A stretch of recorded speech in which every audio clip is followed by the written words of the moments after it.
नमस्कार। डॉक्टर बाबा साहेब आम्बेडकर मराठवाड़ा विश्वविद्यालय औरंगाबाद के पाठ्यक्रम में बीए प्रथम वर्ष हिंदी पेपर क्रमांक 1 उपन्यास साहित्य इस पेपर के अंतर्गत 2 उपन्यास दिए हुए हैं। आपका बंटी यह उपन्यास मन्नू भंडारी जी का आज हम अध्ययन करेंगे। इस उपन्यास को देखने से पहले इस उपन्यास के प्रस्तुतकर्ता डॉक्टर शंकर गंगाधर शिवशेट्टे, सहायक अध्यापक हिंदी विभागाध्यक्ष श्री बंकट स्वामी महाविद्यालय बीड़। मन्नू भंडारी का जीवन परिचय एवं साहित्य। मन्नू भंडारी एक साहित्य के क्षेत्र में उनके पिताजी की एक छत्रछाया से ही उन्होंने अपने साहित्य में कलम चलाना आरंभ किया था।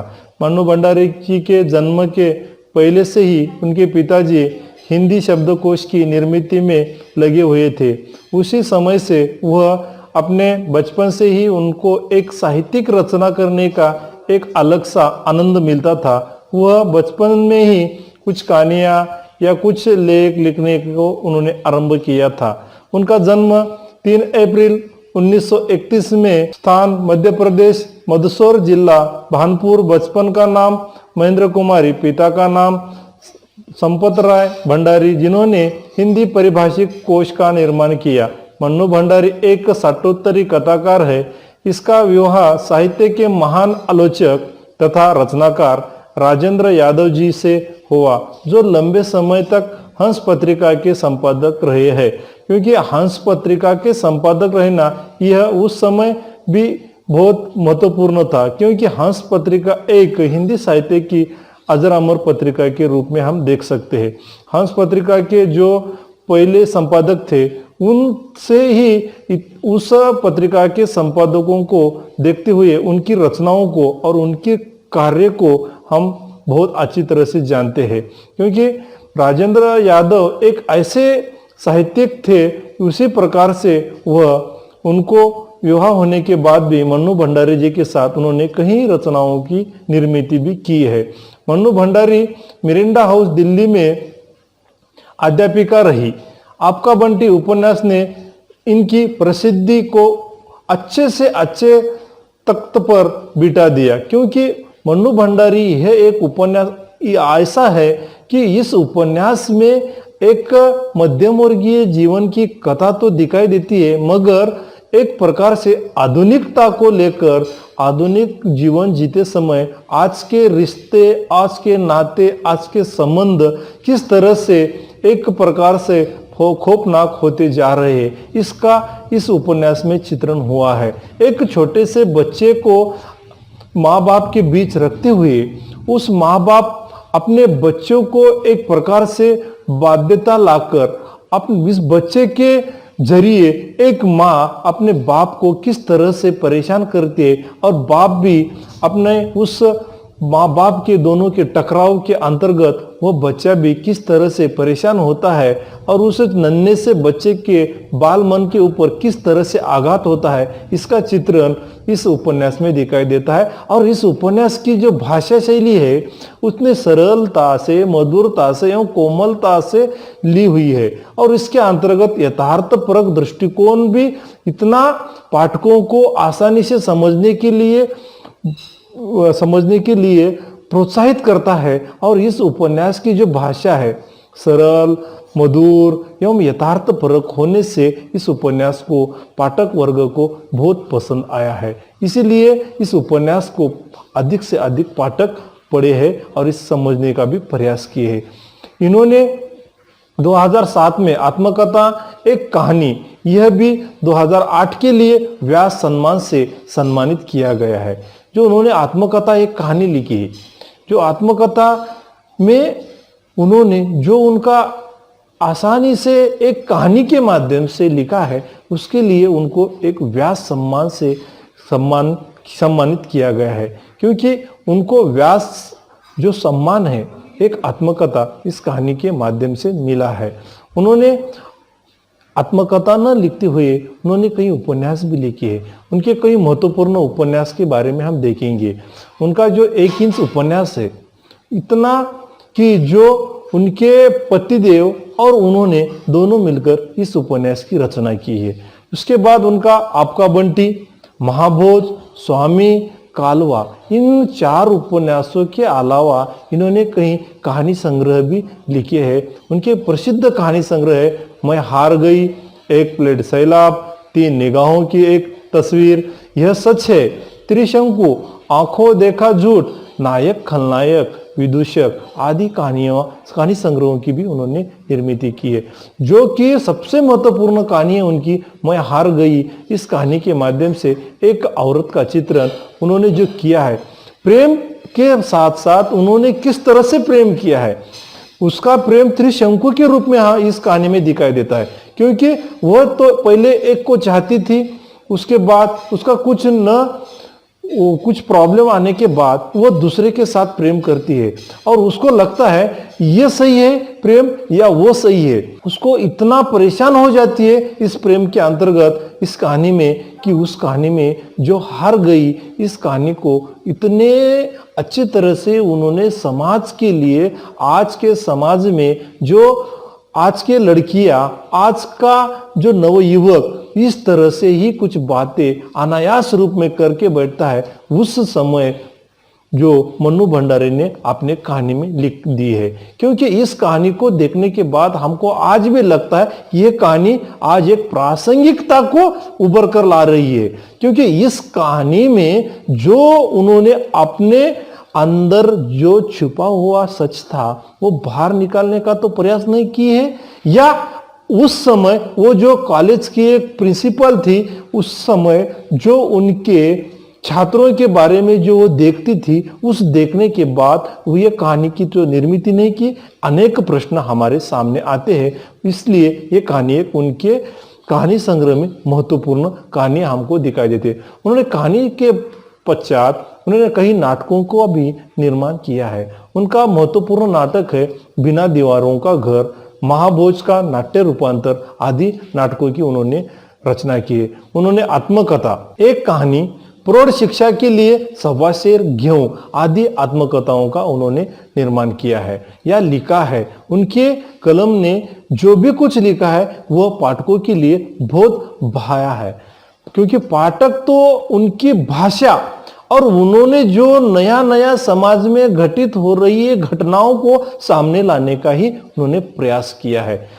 उसके पश्चात उन्होंने फिल्म पटकथाएं भी लिखी है। उनकी फिल्म पटकथा है रजनीगंधा, निर्मला, स्वामी, दर्पण आदि भी फिल्म कथाओं का उन्होंने निर्माण किया है। क्योंकि उनके फिल्म कथाओं में हम देखने के पश्चात ऐसा लगता है कि रजनीगंधा इस फिल्म कथा के अंतर्गत इतना कुछ देखने का जो कि आधुनिकता को लेकर लिखा है, उसी तरह से निर्मला हो या स्वामी हो या दर्पण हो आदि फिल्म कथा उनके बहुत प्रसिद्ध है।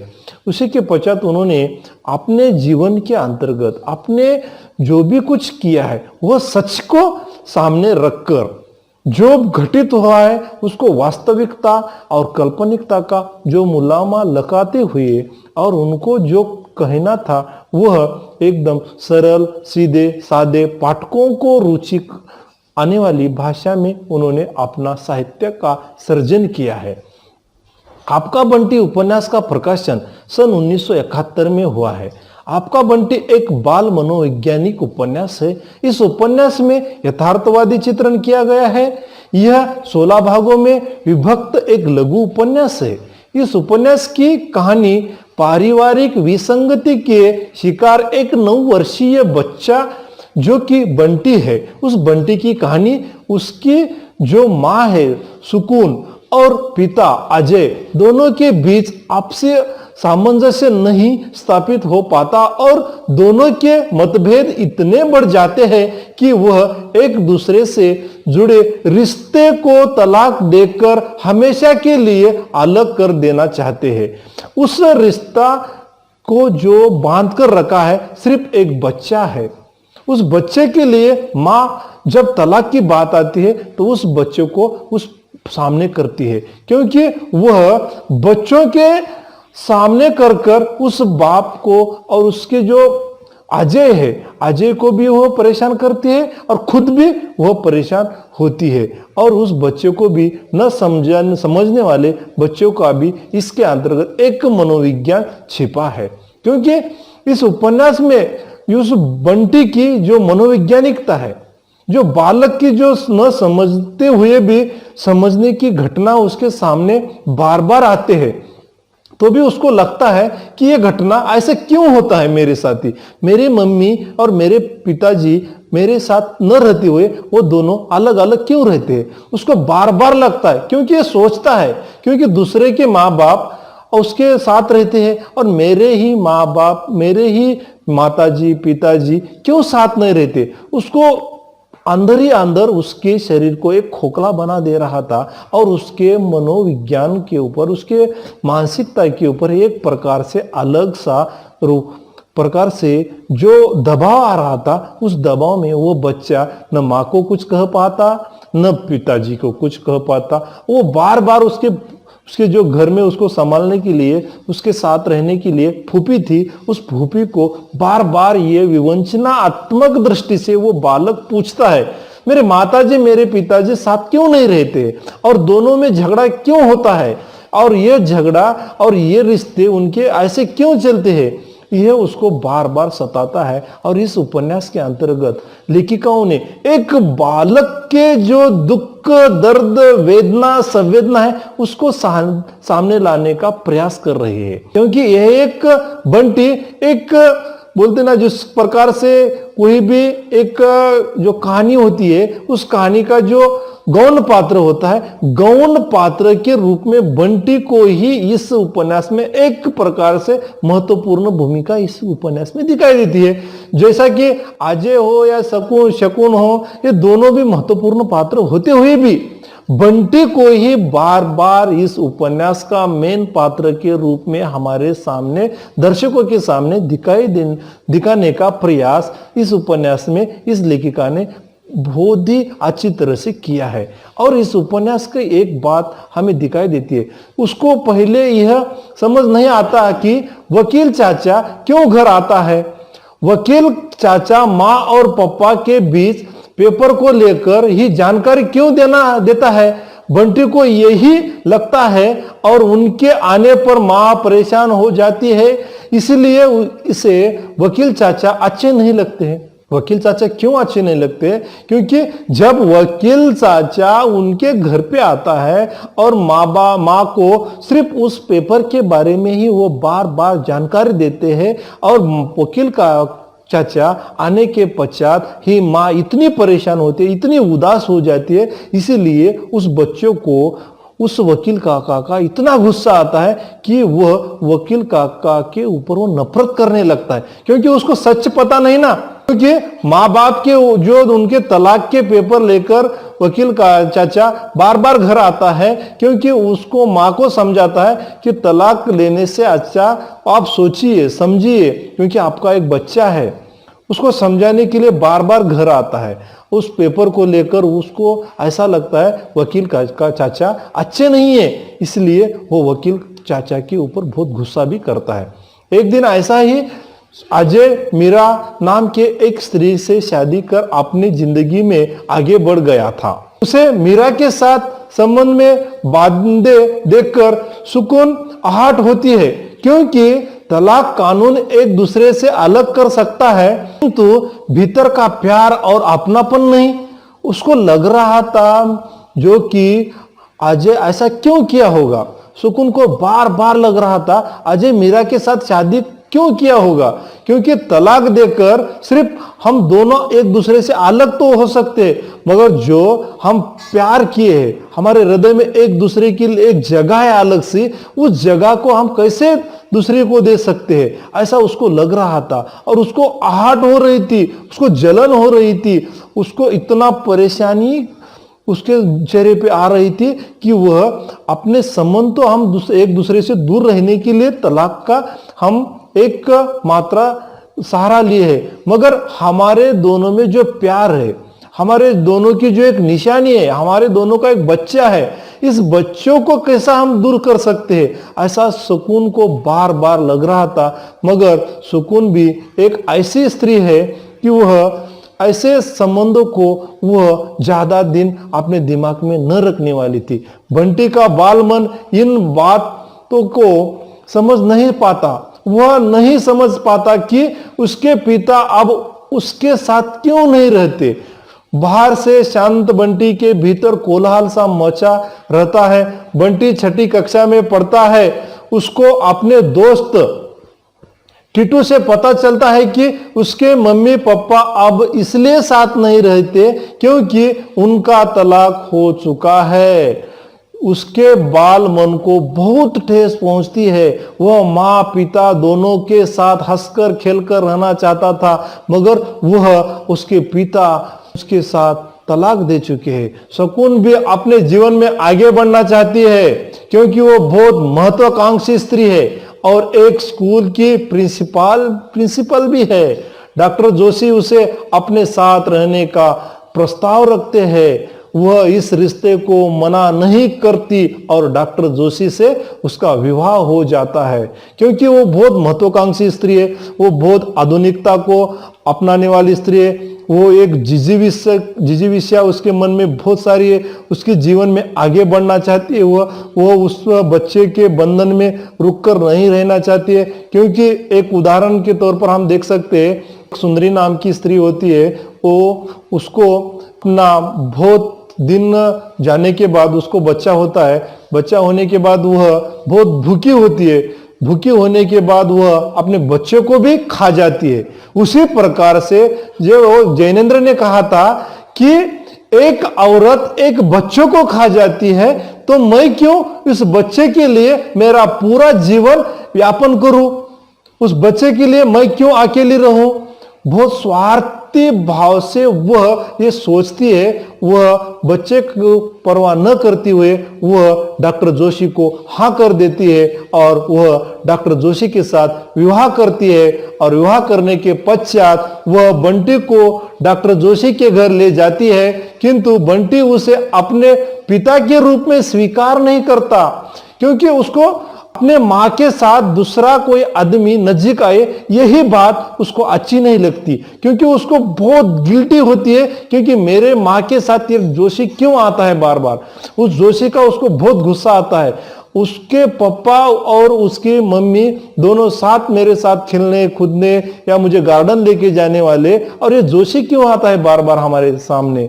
और उसको उस जोशी के प्रति बहुत नफरत होती है और नफरत भरे शब्दों में उसे पिताजी के रूप में वह स्वीकार नहीं कर पाता और वह अपने माँ को बार बार टोकता है और माँ को टोकने का और वो डॉक्टर जोशी को भी पसंद नहीं आता। उसको अपनी माँ के साथ डॉक्टर जोशी के नजदीक क्या पसंद नहीं आती। डॉक्टर जोशी को वह बच्चा जो कि उसकी जो अभी भावी पत्नी बन गई है सुकून, उसके साथ वो बच्चा जो व्यवहार करता है दुर्व्यवहार, उसको ये पसंद नहीं आता। इसीलिए वह ना हंसता है, ना ज्यादा बोलता है, ना खेलता है। उसके बाल मन को बहुत गहरी चोट आती है। जैसे सुकून समझकर भी उसको समझना नहीं चाहती क्योंकि वह बंटी के कारण अपने दूसरे रिश्तों को खोना नहीं चाहती क्योंकि वो बहुत लालची स्त्री है। क्योंकि उसके जीवन को आगे बढ़ाने का उसका जो सपना था, उसको एक के लिए रुक कर रहना, उस बच्चे के वास्ते अपना जीवन बर्बाद कर देना या उस बच्चे के वास्ते अपना जो भविष्य काल है उसके लिए वो खोना नहीं चाहती। वो अकेले नहीं रहना चाहती।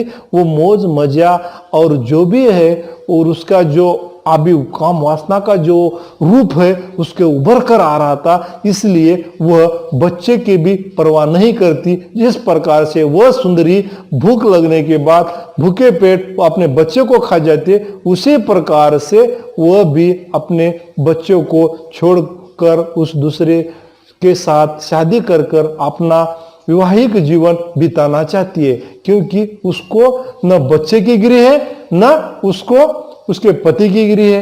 वो खुद का सोचती है। बहुत वह महत्वाकांक्षी रूप में उसको सामने लाने का प्रयास मनु भंडारी जी ने किया है क्योंकि आज के युग में कोई भी स्त्री अपना खुद का अस्तित्व खोना नहीं चाहती है। वो खुद के अस्तित्व को ढूंढने में लगी हुई है। उसी प्रकार से बंटी को उसके पिता अजय के पास भेज दिया जाता है, लेकिन वहां भी वह मीरा को मां के रूप में स्वीकार नहीं कर पाता। जैसा कि वह डॉक्टर जोशी को स्वीकार नहीं कर पाया, क्योंकि डॉक्टर जोशी उसके माप के पास नजदीकियां बढ़ने से वो बहुत नाराज होता था। उसी प्रकार से अजय और मीरा के जो नजदीकियां है उसको पसंद नहीं आते थे, इसलिए वो मीरा को भी माँ के रूप में वो स्वीकार नहीं कर पाता है। इसलिए वो बहुत अंदर ही अंदर उसके बाल मन को बहुत गहरा असर हो रहा था। उसे अपने पापा के पास और दूसरे कोई आए यह भी पसंद नहीं आ रहा था, इसलिए वो पापा के पास भी जाने के लिए डर रहा था कि अजय मीरा के विरोध के कारण बंटी को हॉस्टल भेजने का निर्णय लेता है, क्योंकि मीरा को भी लगता है कि मेरे पति को मेरे पास नहीं आने देता ये बच्चा, तो उसको क्यों यहाँ रखने का अधिकार नहीं रहने का, क्योंकि वो चुप रहना चाहिए। जैसा है वो इस परिस्थिति में मुझे वो माँ के रूप में स्वीकार करना चाहिए। माँ के जैसे व्यवहार वो करता है उस प्रकार से व्यवहार करना चाहिए। मगर वह बच्चा न उसको माँ के रूप में स्वीकारता है, न जोशी को पापा के रूप में स्वीकारता है। वह खुद अपना अकेला रहना चाहता है। इसलिए अजय और मीरा के विरोध के कारण क्यों न हो वो बंटी को हॉस्टल भेजने का निर्णय लेता है। वो हॉस्टल तो जाने का निर्णय लेता है, मगर उस बच्चों को हॉस्टल भेजते समय न दुलारता है, न उसको प्यार से बात करता है। बच्चों को लगता है जब वो अपने पिता हॉस्टल जाने के लिए तैयार करते हैं, उसको लगता है, बार बार लगता है कि मेरे पापा मुझे प्यार से गोद में लेंगे, मुझे प्यार से बात करेंगे और मुझे अपने संग लेके जाएंगे, या मुझे कुछ प्यार भरे शब्दों में वो कहेंगे कि बेटा कुछ दिन के लिए तो वहां रहने का है, आपका दोनों का नाता एक दूसरे से समझ जाएंगे, तब मुझे आपको वहां मैं लाऊंगा और आपको मैं कहीं दिन को मिलने आऊंगा, तुझे खिलौने लेके दूंगा, गार्डन लेके जाऊंगा, नए कपड़े दूंगा, या ऐसे कुछ बातें वो कहेगा। ऐसा उसको लग रहा था, मगर उसके पिताजी भी उसके सामने हार गए थे, क्योंकि उसको भी लग रहा था कि वह मीरा को नहीं छोड़ना चाहता है, और मीरा को भी यही लग रहा था कि अजय इस बच्चे के वास्ते मेरे संग रहने का जो उसके जो पल है, जो मेरे हिस्से के पल उसके बच्चे को नहीं देना चाहिए वह, क्योंकि वह भी एक प्रकार से अपने बच्चों को छोड़कर उस अजय के साथ शादी तो की थी, मगर वो अपने खुद के बच्चों को वो बहुत दुलारती थी, उसके साथ प्यार करती थी, मगर अजय का बच्चा उसको स्वीकार नहीं करता था। इसलिए वह बार बार उसको बंटी को गुस्सा कर देती। इसलिए बंटी भी उसके साथ नहीं रहना चाहता है, क्योंकि अजय भी उसको अच्छी तरह से देखभाल नहीं कर सकता है, क्योंकि अजय को तो एक प्रकार से द्वंद्वात्मकता आ गई थी, क्योंकि उसको एक नया जीवन जीना है, क्योंकि नए तरीके से वह एक जीवन बिताना चाहता है, क्योंकि जो उन्होंने सुकून के साथ अपना जीवन डाला था, उसकी जो उमंग भरी जीवन की जो सपने थे, जो उसको प्रफुल्लित करने के जो दिन थे, वह सुकून ने उसको खाई में ढकेल दिया था। इसलिए उसको उस सुकून का गुस्सा उस बंटी के ऊपर वो निकाल रहा था। वो बंटी को भी कुछ नहीं कह रहा था, क्योंकि उसको लग रहा था बंटी बहुत छोटा बच्चा है, उसको कुछ कहूं तो वह बच्चा बहुत बुरे तरह से बिगड़ जाएगा। उसको भी उसको डर था। ये अनेक बातें उसको बहुत परेशान करने के पश्चात भी वह हॉस्टल लेने का निर्णय लेता है और उस बंटी को हॉस्टल जाकर छोड़ता है। और कुछ कहने पर ऐसा नहीं हुआ, उसके आंखों और मन दोनों गहराई में डूब जाते हैं, क्योंकि उसको लग रहा था हॉस्टल छोड़ते समय तो मेरे पापा मुझे दुलारेंगे, मुझे गोद में लेंगे। ये बातें उसको दिल में बार बार आ रहे थे, मगर वो नहीं हुआ। इसलिए उसके आंखों में बहुत गहराई से डूब जाते हैं और आंखों में पानी आ जाता है और बंटी का हॉस्टल आ जाता है। उसे पता है उसे हॉस्टल में मम्मी के आसपास होकर रहने की इस पीड़ा को भोगने की जो यातनाएं थी, उससे तो उसको छुटकारा मिल गया। इसलिए वह बहुत ही उसमें से खुश हो रहा था अंदर ही अंदर, क्योंकि मम्मी पापा नई मम्मी पापा है जो मम्मी पापा है, दोनों भी उसको दोनों से भी दूर रहने का है। यह उसको पीड़न तो हो रही थी, मगर आज के जो आधुनिक युग में है मूल्य विघटन और स्थापित नैतिकता की निरर्थकता, क्योंकि आजकल तो मूल्य विघटन हो गया है पूर्णतः से। मूल्य के बारे में आज कोई सोचता नहीं, कौन क्या कहेगा इसके ऊपर कोई सोचता नहीं, इसलिए नैतिकता का निरर्थकता हो गई थी।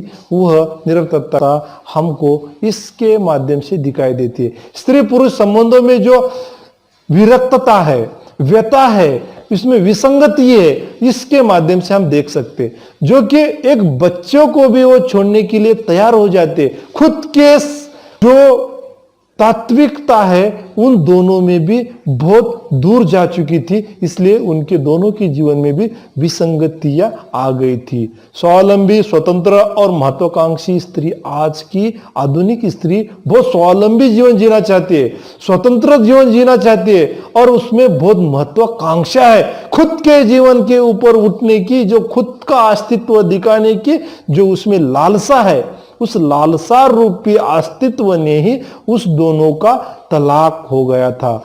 आदि बातें हमको इस स्त्री के स्वभाव में दिखाई देते हैं, क्योंकि जो स्त्री है वो खुद को का अस्तित्व निर्माण करना चाहती है, खुद के बलबूते को सामने लाना चाहती है, वो खुद के बच्चों का भी वो गला घोटना चाहती है। कि खुद का अस्तित्व के लिए आज की आधुनिक नारी वह बच्चों को मार सकते हैं, बच्चों को दूर कर सकते हैं, बच्चों को छोड़कर वो दूसरे के साथ विवाह कर सकती है। तो समझ लीजिए छात्रों कि आधुनिक युग में हम एक दूसरे के ऊपर कितना डिपेंड रहना है या कितना स्वावलंबी बनना है। इसीलिए हम भी यह बात को देखने के बाद यह सोचना चाहिए, कोई किसी के माँ बाप आज के आपको न पालन पोषण करेंगे बाद में, इसीलिए पढ़ाई करो, अपना खुद का अस्तित्व निर्माण करो और उसी अस्तित्व को दिखाने का प्रयास करो। और यही इसके माध्यम से हम देख सकते अगला जो भाग है उपन्यास का हम दूसरे में देखेंगे, और जो बच्चा और बच्चे की जो मानसिकता है उसके बाल मन के ऊपर किस तरह से आघात हुआ, बाद में जो अन्य बातों को समाज के अंतर्गत किस तरह से मन्नू भंडारी ने सामने लाने का प्रयास किया है, जो उनके कल्पना के माध्यम से जो बंटी की पत्री निकाली है उस पत्री को किस तरह से समाज के सामने लाने का उन्होंने प्रयास किया है, जो कि सरल एवं मधुर भाषा में जो इस उपन्यास में उन्होंने शब्द रचना की है, शब्द शैली की है, जो संवेदना हमारे सामने लाने का प्रयास किया है, इस उपन्यास के माध्यम से हम देख सकते हैं। छात्रों, इस उपन्यास में बहुत कुछ आज के युग में जो घटित घटना हो रही है इसको सामने लाने का सही तरह से मन्नू जी ने प्रयास किया है। और इसी के साथ हम इस आगे की जो जानकारी है हम अगली तासिका में देखेंगे। धन्यवाद।